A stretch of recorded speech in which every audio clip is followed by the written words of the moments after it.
Hey everybody, this is Andrea Goodrich with the JCC, and I'm here to offer you a moderate intensity Kripalu style yoga class with a little bit of a flow. Not a true vinyasa flow, but a little bit of a flow. Make sure you have your area cleared around you and any props that you might want to practice with. I'm using blocks, and if you don't have blocks, you can use books. I use a strap. If you don't have a strap, you can use a belt or a sweatshirt or a towel that's stretchy. And if you have cranky knees, you can always use a blanket or some extra towels. And if you don't have a pillow or a cushion, you can use just a bedroom pillow or a sofa cushion, anything that will allow you to prop the hips up higher than the knees. So the class will be 55 minutes long. And if anything that I offer doesn't feel good, please don't do it. Keep yourself safe. You can either watch or do something different. I'll be showing ways to add intensity and lessen the intensity, and I will also give verbal cues to different ways to modify so that if you're working with any soreness or injuries that you might be able to do something different. Okay, so let's begin in a comfortable position with a tall spine. You can use a chair, just make sure your chair is on your mat for your practice so that it doesn't slide all around. You could lie on your back, or you can come to a comfortable seated position, propping the knees up, the hips up higher than the knees, or you can kneel over a cushion, almost as if you were riding a horse. And begin to notice the physical body. Notice any sensations that are present, any areas that might need some extra attention today. Notice the temperature in the room. Observe the temperature of the air as it is drawn in through the nostrils or the mouth.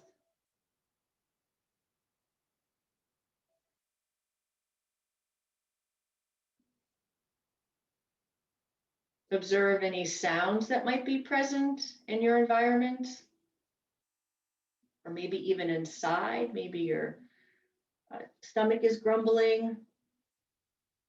Maybe outside your window, you can hear sounds. You perceive any smells, spring flowers, almost, maybe.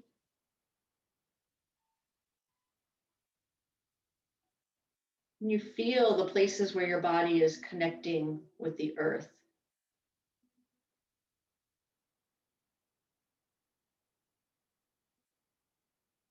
And then bring the awareness to the breath body. Let the belly get soft and draw the air in so that the belly inflates as if it were a balloon. Exhale, draw the navel toward the spine, emptying out completely. Sometimes it's helpful to place the belly on, or the hands rather, on the belly so that you can actually feel the belly inflate. Exhale, draw the navel in toward the spine, emptying out completely. On the next inhalation, feel the belly inflate, feel the rib cage expand. Exhale again, draw the navel in and up, pressing out all of the stale air. On the next inhalation, belly inflates, ribs expand, and chest rises. Pause at the top of the inhalation for just a heartbeat, and then exhale completely. Pause after you've emptied out the air completely, again for just a heartbeat. Notice the body's response to the retention. or rather not allowing the body to draw the breath back in immediately. And then when the urge becomes strong again, draw that breath in. Pause at the top of the inhalation. And then again, exhale. This time, see if you can lengthen the amount of time it takes for the air to completely empty out. You don't have to count, especially if that makes you anxious, but if it's helpful to learn this type of breathing, this Dirga pranayama, you can count on the inhale, perhaps to 4, and then count on the exhale, perhaps to 6. Each time expanding the capacity of the lungs even greater. Maybe it takes just a little bit longer to draw that air in, and maybe just a little bit longer to expel all of the air. So we use this Dirga pranayama, the complete yogic breath, whenever we begin our practice in Kripalu style yoga. It's considered a centering. It helps align the body, the mind, the energetic body, the emotions, the nervous system, the part of the body that's greater than self, that part of the body that if you throw away all the degrees and certificates and bank accounts, that authentic self. Some people call it love. It doesn't even have to have a name. You can just connect with that through this Dirga pranayama, not just when you practice, but throughout your day, throughout the busyness. And just take a moment to do a few rounds of this complete yogic breath and notice how it changes your nervous system, how you show up in the world.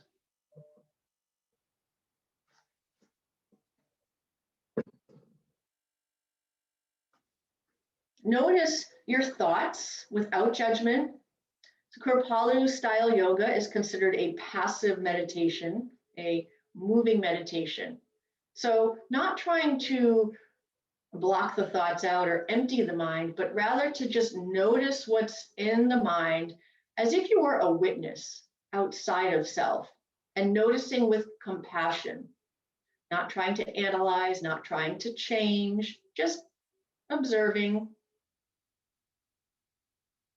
And not just thoughts, but notice feelings, the part of the nervous system. Notice those again without judgment. Notice your energy level.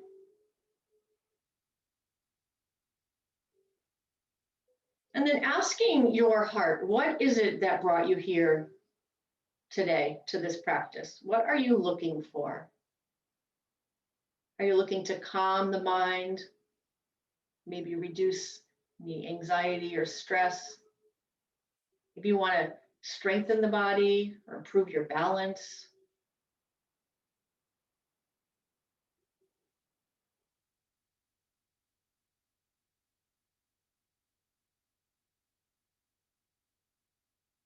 And then using that knowledge, set an intention for your practice today. And drawing the hands to heart center in Anjali Mudra, bow to yourself, recognize your commitment to your yoga journey, for showing up, even if it's just to unroll the mat and breathe. That is yoga. Swami Kripalu says, without conscious breathing, there is no yoga. Without conscious movement, there is no yoga. So just showing up and learning how to do those two things. And then seal that intention within the heart. And we'll begin our physical practice. I'm going to remove the chair. Begin in a seated position. If you're working with a sore back or weak stomach muscles and back muscles, you can always come to a position on your back or stay in your chair. Find a tall spine. Nice deep inhale, reach up, lengthen out through the fingertips. Exhale, one arm comes down to the earth and the other arm reaches over. If your hands don't reach the earth, you can use books or a block. So I'm kneeling, so I will use a prop. Let the gaze come to any position that feels supportive for your neck, either up at the elbow crease, straight ahead, or down at the hand. So in this particular practice of yoga, indeed with most hatha yoga practices, we begin with the 6 movements of the spine.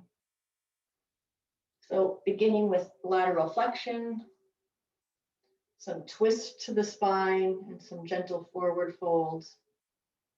Moving with breath, inhaling as you lift and lengthen, exhale as you fold.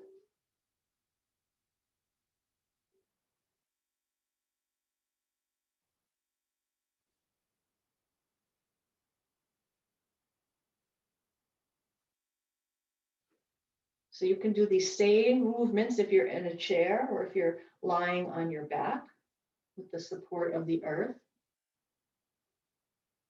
And then try to draw the navel in and up just as you did during our centering as you add movements. So continuing to draw the navel in and up.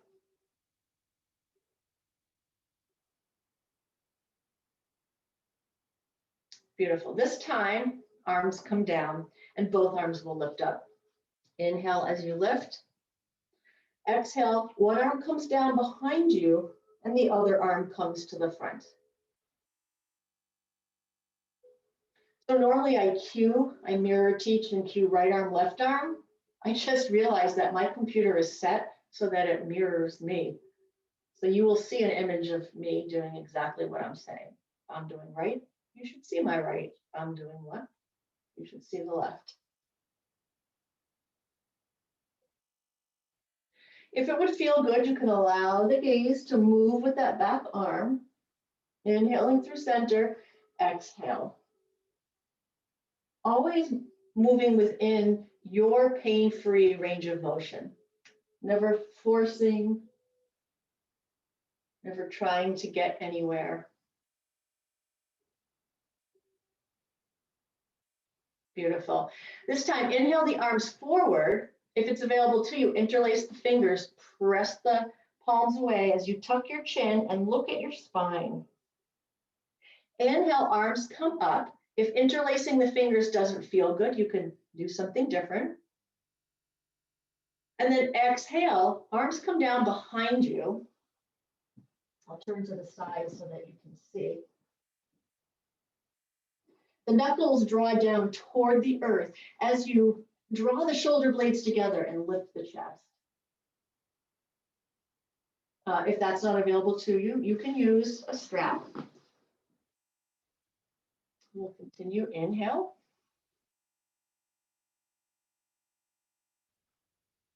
Lift and lengthen. Exhale.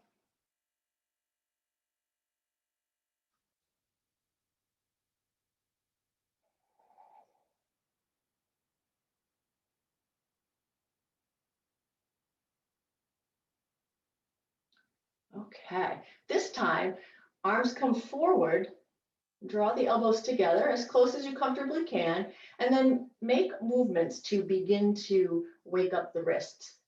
Cracking and popping is fine, but if there's any pain, don't do this. Beautiful. Now take your hand so that your palm is facing you.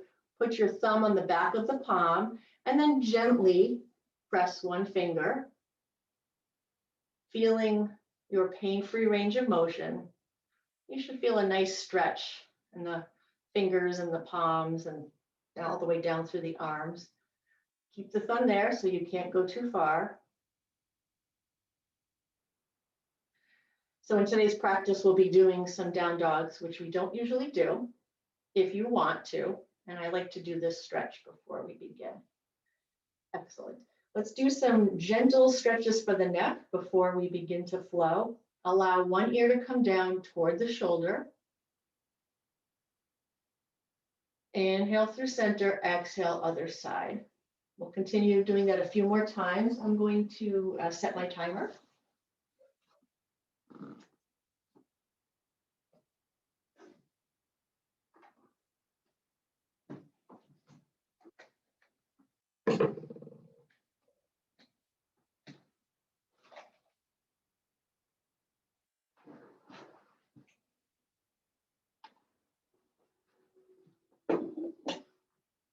And then allow the chin to drop down toward the chest and just a slight gaze upward.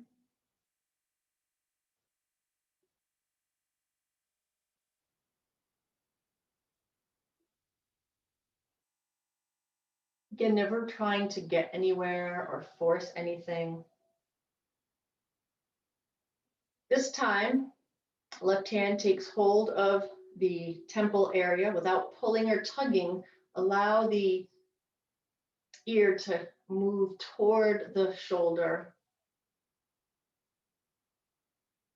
You can make any little micro movements that might feel good. And as you exhale, imagine all of the tension that's residing in this area. Imagine seeing it just melting away.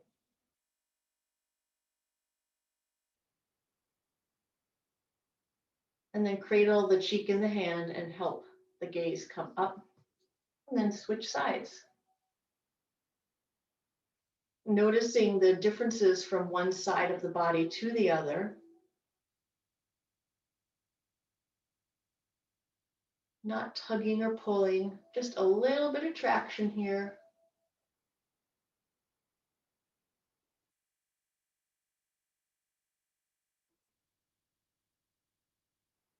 Beautiful. And then cradle the cheek and come on back up. Excellent. We're going to make our way into tabletop position. If you're working with cranky knees, you can have some padding underneath with a blanket or a towel. And we're going to face the wall. Face that way.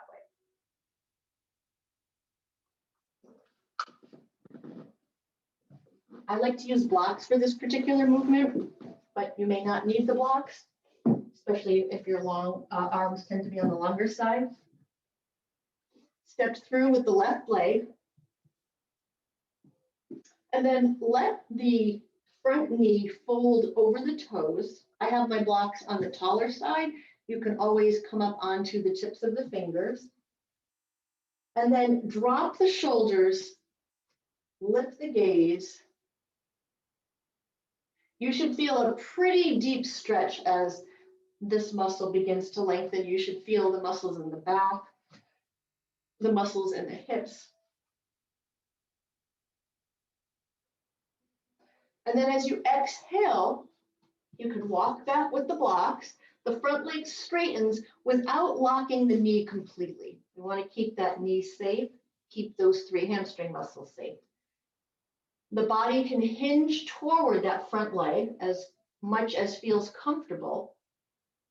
And some people might even enjoy sliding the leg further in front and then flexing the foot, pointing the toes upward. So find what feels supportive for your body. If you've been sitting all day at work or had a long commute, it's going to take a little bit longer to lengthen and warm up these muscles. So be kind to yourself. Inhale up and exhale. Knee folds over toes. Move at your own pace. Inhale, exhale. Inhale and exhale. Drop the shoulders, lift the gaze. If you want to, you can go even further and lift the arms, drop the shoulders, and take the gaze up. You decide.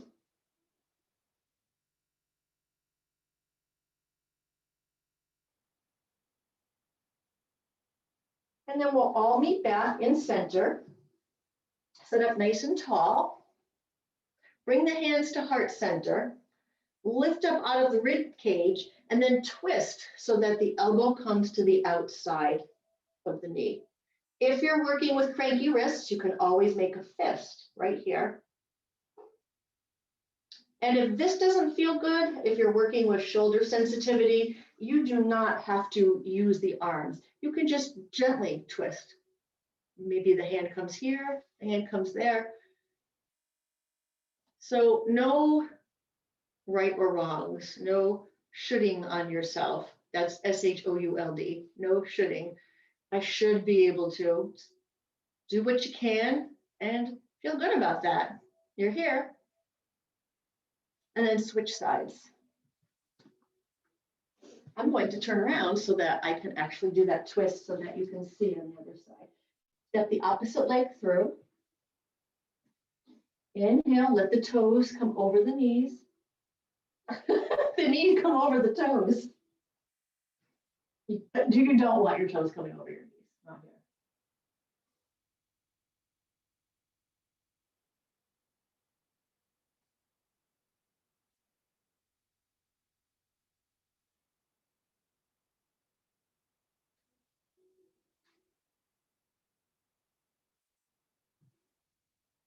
Inhale, exhale, drop the shoulders, lift the gaze.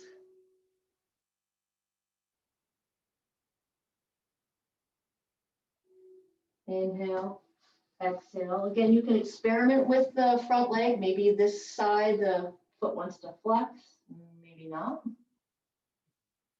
Noticing the asymmetries, how they show up on each side of the body.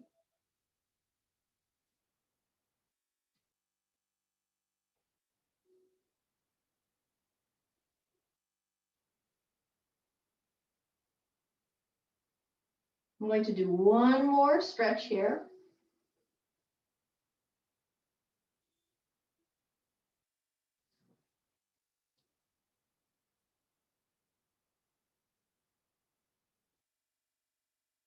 And then we'll all meet back in center. Bring the hands to the leg, lift up long through the crown of the head, hands come to heart center, and then twist. Again, if you don't have to use the arms here, you could keep the arms like this. You can make a fist, cranky wrists, or just take the gaze slightly to the side. Maybe the eyes gaze over the shoulder. Honoring wherever you're at today in this moment. You say stepping on your mat is like stepping into a river. You never step into the same place twice. The sands in the river and the water's always changing and moving. And what our bodies need, how we show up, that's always changing too. Okay, let's all meet back in tabletop position. Oof, just had the urge to do a little teeny tiny back bend here. Imagine squeezing a block between the legs, hands come behind you, draw the elbows together, and just a slight gaze up as you press forward with the pubic bone. Just a little tiny back bend here. Also a nice stretch for the hands and the wrists.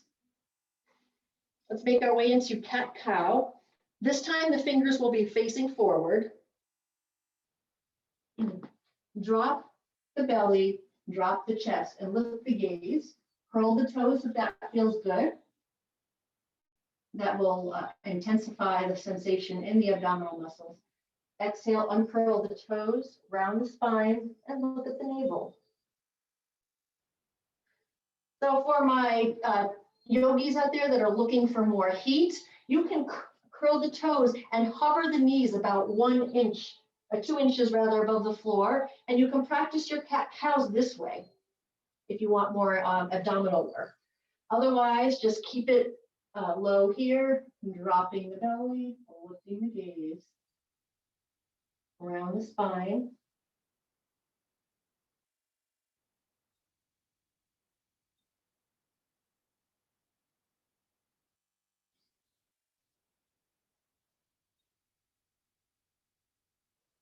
Okay, a little flow here.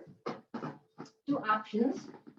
You could flow in and out of child's pose, and we'll do a modified chaturanga. I don't teach chaturanga because of the possible risk of shredding the shoulders and wrists and elbows. So I am not qualified to teach that properly, so I will show you how I like to practice. And then I'll show you intermediate if you'd like. Child's pose, press up, and notice how my knees are toward the outer edge of the mat. Now I turn my knees forward, draw the elbows in, and drop down, belly, chest, press up as if you're coming up into upward dog, and then back into child's pose. Try to widen the knees. That'll give you a little bit more expansiveness to draw the breath into the belly. We'll do that 5 or 6 times. For those that want to press into downward dog, we can do that. Bend the knees deeply. Let the tailbone go up and back, and let the head come between the elbows. You can swivel the hips and pivot, come up and down onto the toes, making any movements that would help you begin to lengthen the muscles in the calves. And then, rather than Chaturanga Dandasana, drop the knees, walk the hands forward, pull the elbows in, engage the core, drop the belly and the chest, uncurl the toes, press up into, as if you're coming into upward dog, curl the toes, back into downward dog. Or you're here in child's pose, same thing, coming forward, draw the elbows in, engage the core, dropping down belly, chest, pressing up, and coming back.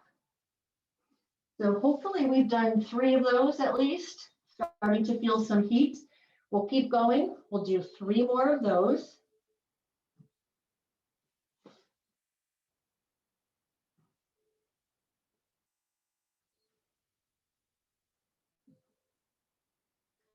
With downward facing dog, if you don't want to do a flow, you can use a chair and just practice holding this.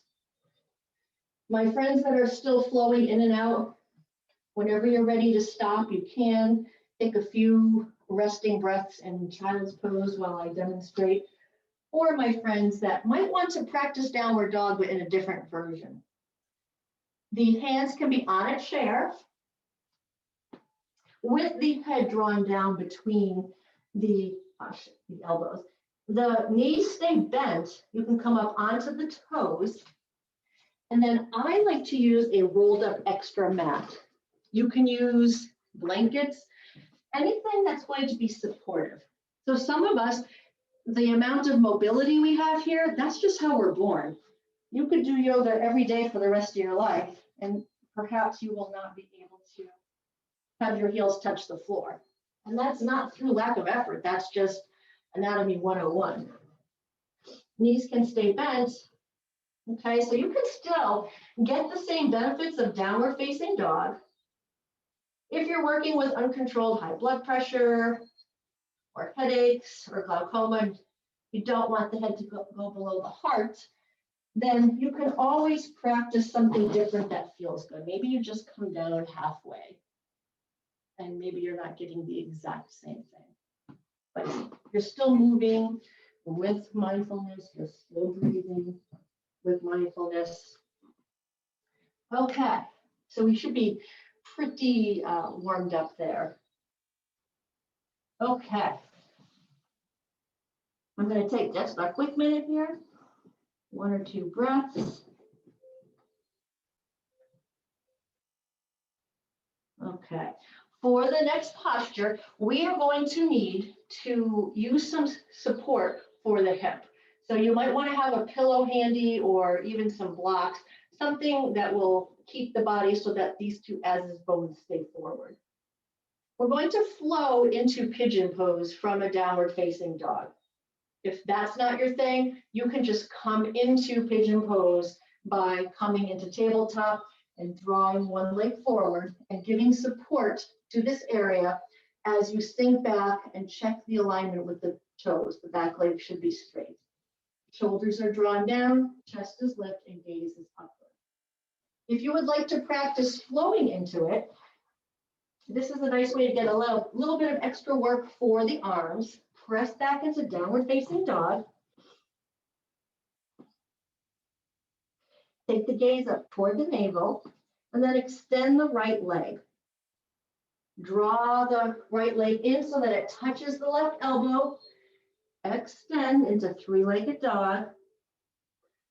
Engage the abdominals. Knee comes to the outside rather.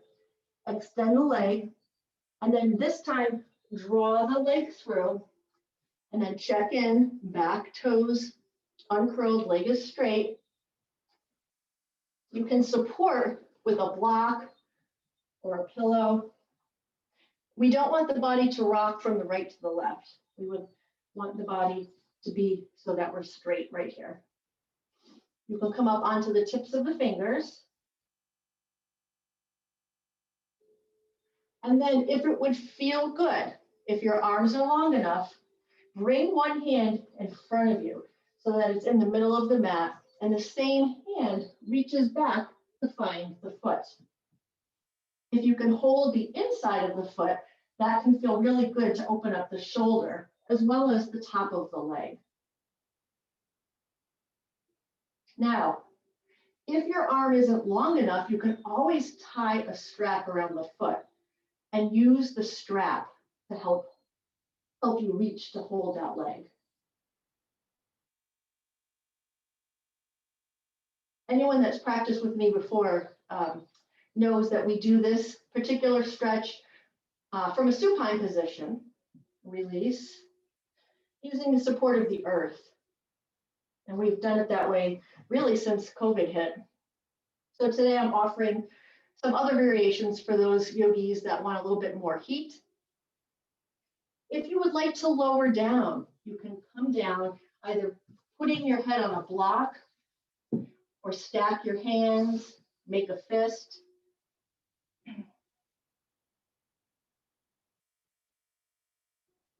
So this is my favorite posture to practice right before bed. It can be very grounding, especially having the pressure in the third eye.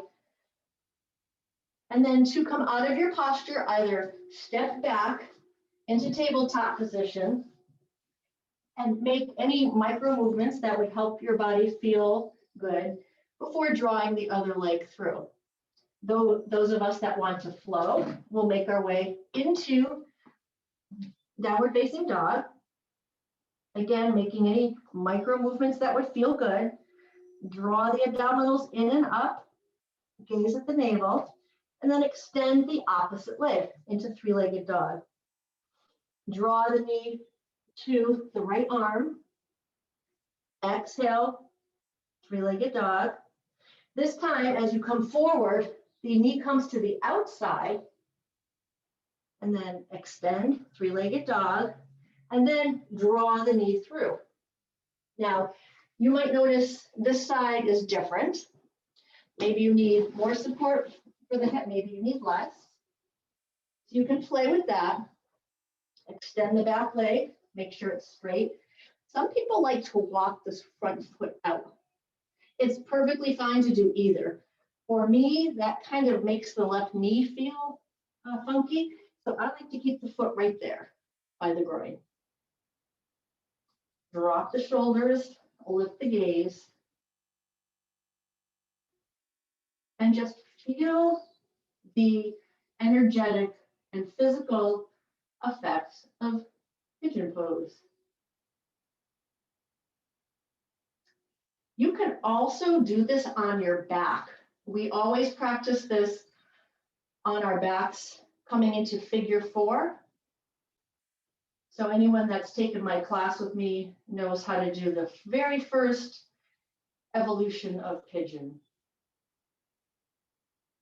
You can also take this posture from a seated position by bringing one leg into figure 4 and bending the knee, and just take it right here.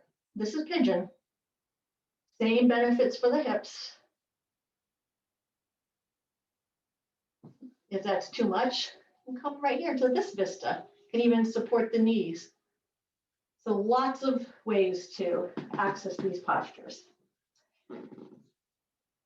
Okay, for those that want to take king pigeon, bring one hand so that it's right in front of you now. You can come up onto the tips of the fingers. And then, same hand, find same foot. I gotta switch sides. Already did that one. Okay, there we go. Same hand, find same foot. You could hold the outside or the inside, whatever feels good for you. Again, there should not be any pain in the knees, in the hips, in the lumbar spine.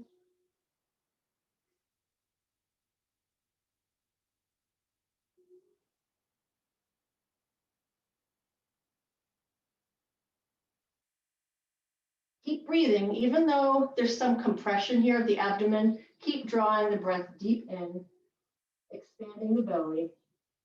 And then when you're ready, when your posture feels complete, release. If you'd like to lower down, you can do so, bringing your head to the block or the earth.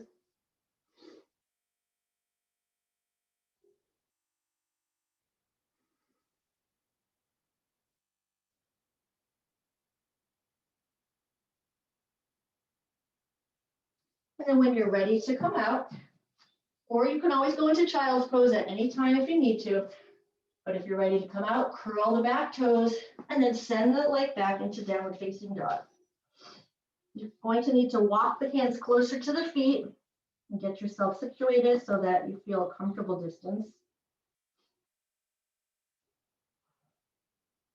Make any little movements, pedaling the feet. And then extend the left leg and draw it through. The foot steps through. You can give it some help if you need to. You can also use blocks. Coming into high lunge. Press out through the back heel and bend the front leg. If that's too much, drop the back leg and you can take your lunge there. Inhale, arms come up. Warrior one. And then come on up, straighten the legs, and then sink down, front knee is stacked over the ankle. The front heel does not need to bisect the arch of the back foot.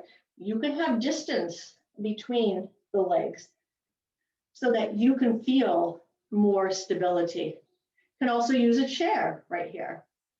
Make sure the chair is on your mat so you don't fall. If having your arms out in Warrior two is too intense for you, keep your hands right here. Keep them right here. Limb extension will make the heart beat more. Inhale, straighten the legs, lift the arms. Exhale, gaze out over that pinky, or middle finger rather. Inhale, lift the arms. Each time, notice if you can sink down just a little bit more. There you go. Inhale, come on up, and exhale. Beautiful. Bring the front arm up, back arm down for humble warrior. Your gaze can be up at your thumb or down at your back hand if that feels better for your neck. Beautiful. Come on back into side warrior and then turn and hop the back foot forward and the front leg back. Turn the back toes out and the heel in. This is what is called runner stretch or pyramid pose. You can use blocks, sink down. The front knee does not lock. We don't ever want to lock that knee. You can keep your hands on the blocks, on the leg. Bring them into heart center. Maybe you bring them into reverse prayer pose behind you or yoga mudra. Lots of options. Now to come into stick pose or warrior three, as it was once called, I like to use the blocks. Begin to shift the weight into that front leg and bend the knee, turn on the back toes, and then lift that back leg up as you press out through the heel. The front knee is not locked. You can also use a chair for this. You can use a wall. And you can release your blocks as you find a focal point where you can softly gaze and bring your hands to heart center as you press out through the crown of the head, press out through the heel. Arms can also come out by the sides or up in front of you. Then you can turn into Ardha Chandrasana, pressing out through the heel. Again, you'll need a focal point where you can gaze softly. I like to use the blocks. You may not need blocks. The knee is not locked, and then your hand can stay right here as you work to rotate the rib cage up, or you can lift your arm. You can gaze straight down at your hand, whoops, straight to the side or up at your thumb. And then, whoops, you can fall out at any time, or you can come back into stick pose, and then if you can, engage your core and come on back up into crane pose. And then slowly come on down. I'm going to move back just a little bit. And then pause. Take a moment to feel the effects of that flow.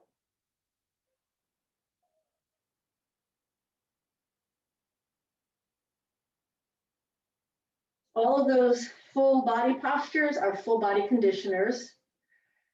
They're great for improving strength, balance, flexibility, as well as mental concentration.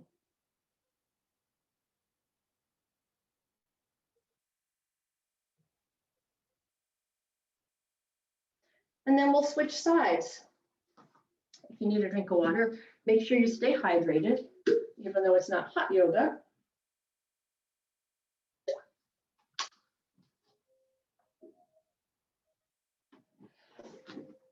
Slide the hands down, hands come down to the earth. Step back into plank pose. And then press up and back into downward facing dog.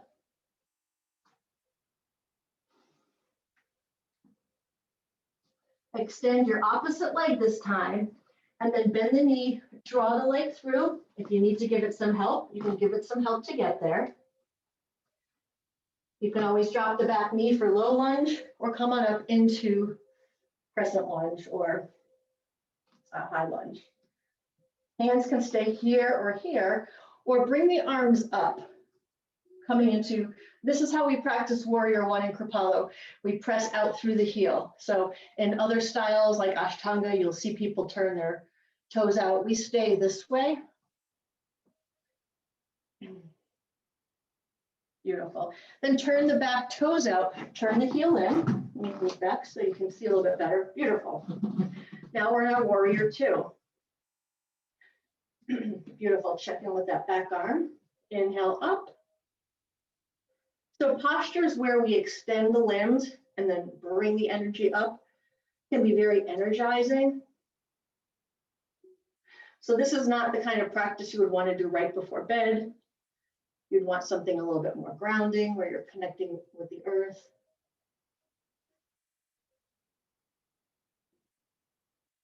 Beautiful. This time, humble warrior.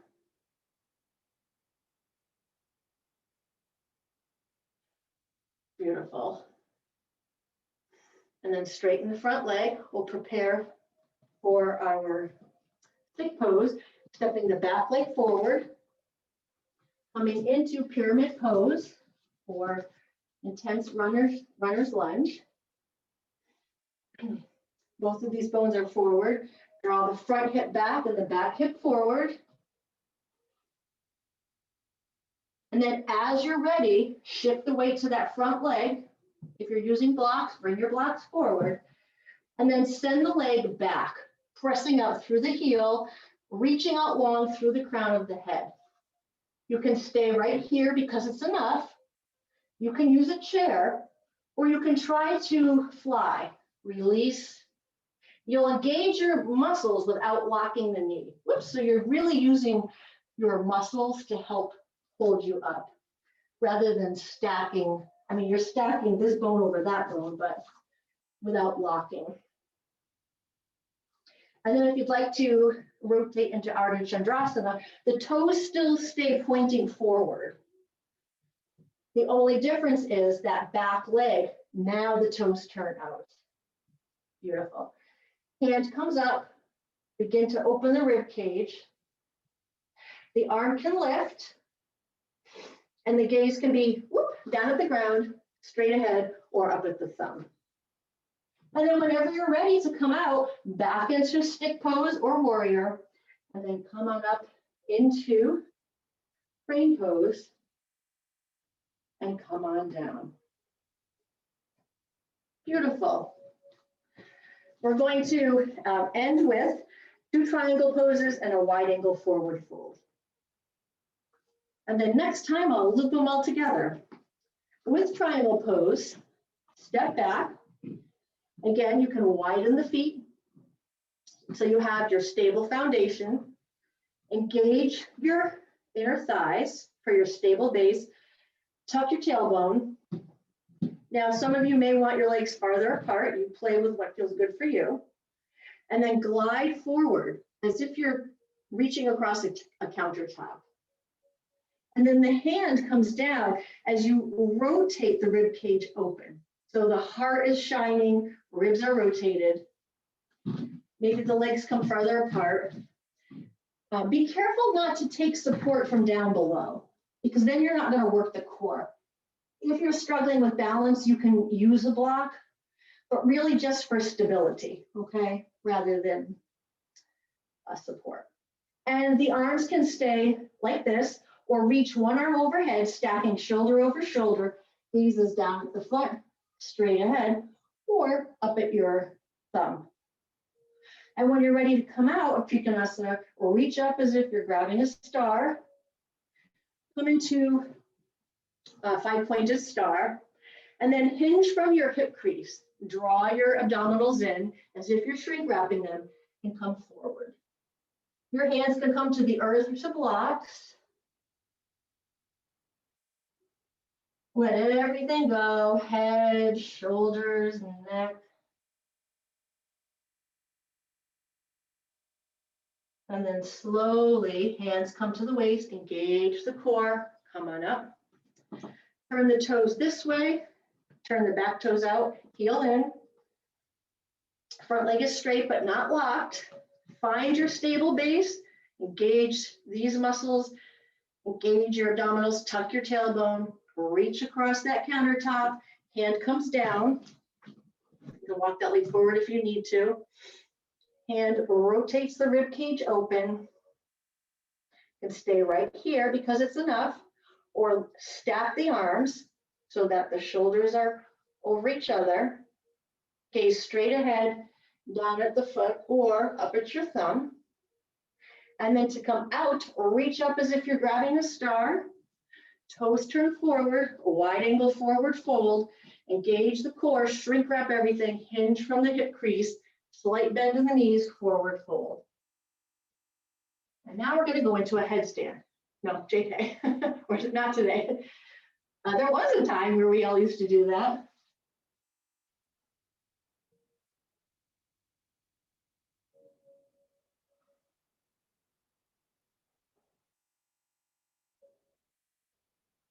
Let everything go. If you want to rock, you can rock from side to side. Make any organic movements that would feel good for your body.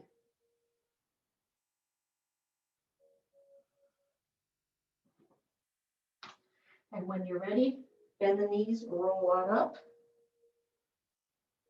Beautiful. Okay, let's make our way down into a seated position. So our time is just about up, everybody. So I will not be guiding you through a meditation or a Savasana today. Lengthen out your legs. Cross your right leg over. Sit up nice and tall. Opposite arm comes over the knee. Twist. Arm comes behind you. So if you would like to have a nice long 5-minute Savasana, which I would highly recommend, you can put on some soothing music. This is Marina Ray that I have in the background. If you have Spotify or any of those types of apps, it's a great nature sound for Savasana. And then slowly come forward. Opposite leg comes in. Sit up nice and tall. Opposite arm comes around. Draw the knee toward the chest. Extend the other arm and twist.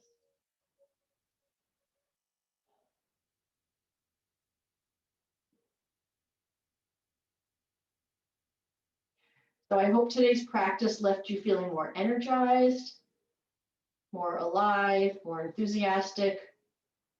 Hope you're able to shake off any of the stress from your day. And switch sides. Let's do a few quick pinwheels. Hands come behind you. We'll allow the knees to pinwheel from one side to the other.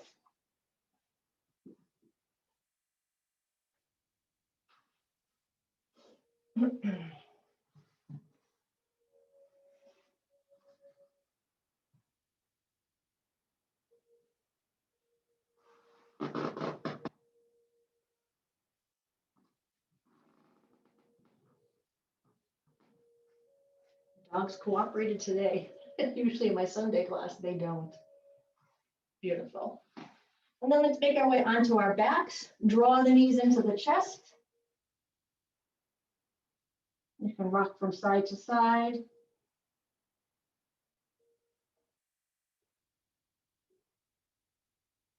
Keep the chin pointed slightly down toward the chest.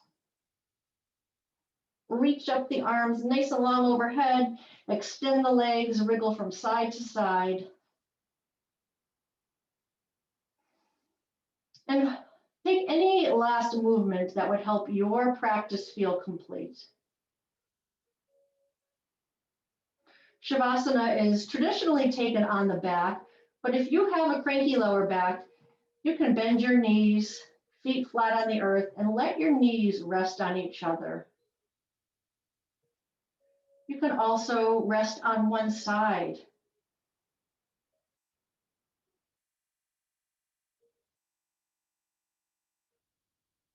Make your way into whatever posture would feel good for you so that you can feel comfortable and supported and safe. If it would feel natural, allow the eyes to close.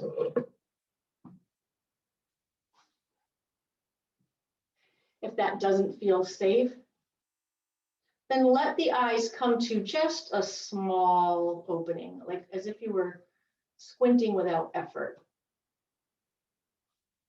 Sometimes it can feel helpful to have the eyes covered with, they sell like lavender scented eye covers, or maybe to put a cushion or a bolster for some weight on the abdomen.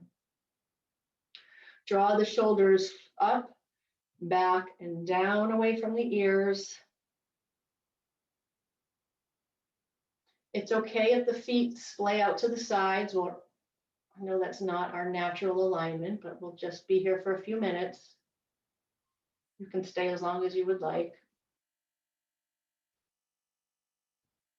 And begin to release control of the breath.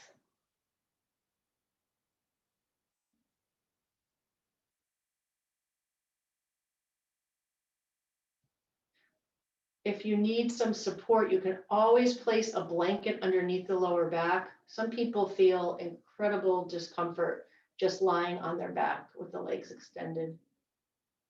I would recommend trying some support with a blanket. If that doesn't work, bend the knees, feet on the floor. And if that doesn't work, come to your side.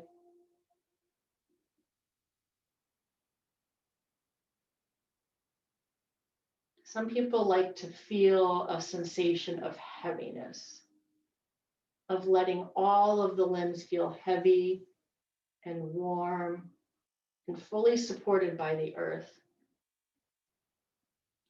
If that doesn't work for you and you want to feel weightless, you can imagine floating in your favorite place, in a pool, a lake, the ocean, or maybe you even visualize yourself in outer space.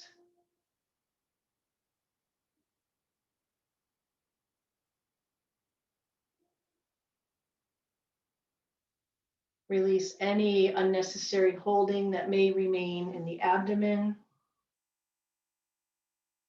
And let the tongue fall away from the roof of the mouth.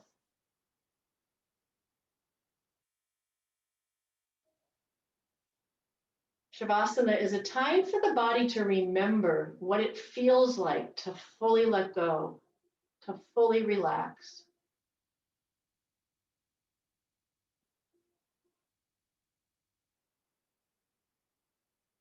It's a time for the body to integrate all of the hard work that you have done.